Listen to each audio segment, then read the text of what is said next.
What's up, guys? In this video, I'm giving you a speed routine for soccer players. I'm actually giving you a routine that I used to do in high school. Our coach gave us, and I really saw great results from doing this twice a week.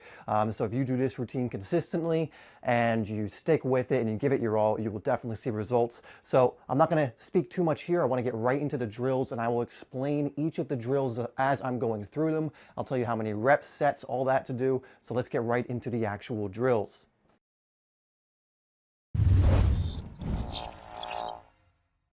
This video is sponsored by Rocket Sports, where you can get 15% off of their line of soccer products by clicking on the link down below.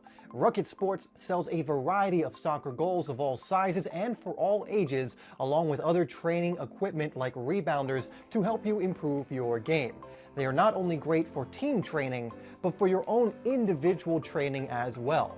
I personally use their products during my own training sessions, and I love them. Click on the link down below to check them out for yourself. Let's get into the video.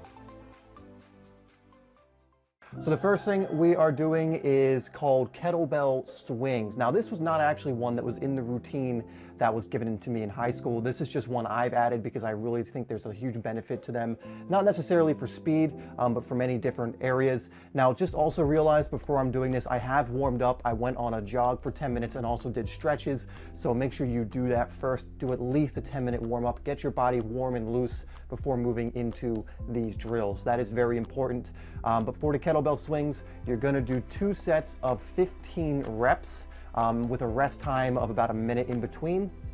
But that's it. Let's move on to the next drill. Next, we're doing what's called box jumps, and the idea here is to do this as quickly as you can. You're going to jump, touch the top of the box, and then go out to the other side. You want to stay on your toes for this, and if you look, you'll notice I never leave my toes. I'm never on the soles of my feet. I'm just as quickly as I can moving to the box, on top of the box to the other side. Now, you're going to do this for 30 seconds, then you'll rest for 1 minute and do it for another 30 seconds, and record how many times you touch the box, because you want to try and beat that score next time. Next drill is balance board. Now, in high school, we actually used tennis balls for this. We didn't have these balance boards. If you have one available, you can use the balance board, and you're just going to balance on it for a minute. That's it, and see how long you can stay on it. Now, with the balance board, you should be able to stay up there and balance for the whole minute. With tennis balls, though, you may actually find that it's a lot harder because the surface area is less. So use whatever you have. Every one of you should have tennis balls or something that small that you can try and balance on, and you're going to just try and balance for as long as you can for a minute. There isn't really too much more to this. You're going to do it twice, so you'll balance on it for a minute. You can take a minute break if you want, but you really don't need to. You can just hop right back on and do another minute. But again, if you don't have the board, just use a tennis ball. Stay on as long as you can. Really try and keep that balance. Look up like I'm doing here if you can. If you have to look down, do that as well. But it's better if you can look up and get used to looking up while also maintaining your balance.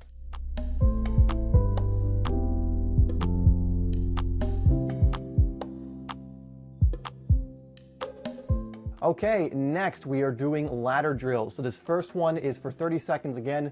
You're just going to go forward and then sideways with 1 foot in each rung, going as fast as you can. Now, don't worry if you can't do it this quickly at first. You might be able to, but if you can't, it's fine. When I first did these in high school, I was atrocious at them, but obviously got better over time. You'll notice how I'm pumping my arms while doing this, and you want to make sure you're focusing on good technique. Again, you're going to do this for 30 seconds. Count how many times you go up and down in each rung. Again, you're going to record everything you do, and then you take a minute break and do it again. So after you've done that first one twice, you're going to move on to this technique, another ladder drill, where you're going to be weaving in and out of the ladders. This one is my personal favorite, and I've seen so many benefits from this. Again, my technique on this one isn't so great, but I am moving my arms, and you'll see at the end I get so tired that I don't. But again, you want to just maintain technique here. Don't go too fast to where you're ruining the ladder or tripping over the ladder or missing it, but just go as fast as you can while maintaining good form. Again, record how many times you're able to go up and down the ladder, and you're going to do this twice with a minute rest. Final one is I just call a shuffle. You're gonna have these 2 cones or 2 objects about, like I do 15 steps apart, and then you're going to shuffle side to side and touch each one before going to the next. This is a lot more tiring than it seems, but you're going to go as fast as you can. Take big strides if you can, but do whatever works for you to get there the fastest. And you're also going to do this for 30 seconds and then do it once more after a minute rest. Remember, count how many times you've touched each cone, and that's what you're going to record. Okay, guys, so that's it. So actually, there are a couple drills that I missed because the equipment wasn't there. Funnily enough, one of them was jump rope. So you can actually just add that in here. The gym I have doesn't have a jump ropes for some reason, so I'm actually going to just buy one and have it for this routine, but I didn't have it when I recorded this. So recognize that you're doing each one of these drills twice with a minute rest in between. If you have a partner, again, you guys can just alternate and then rest while the other person is going.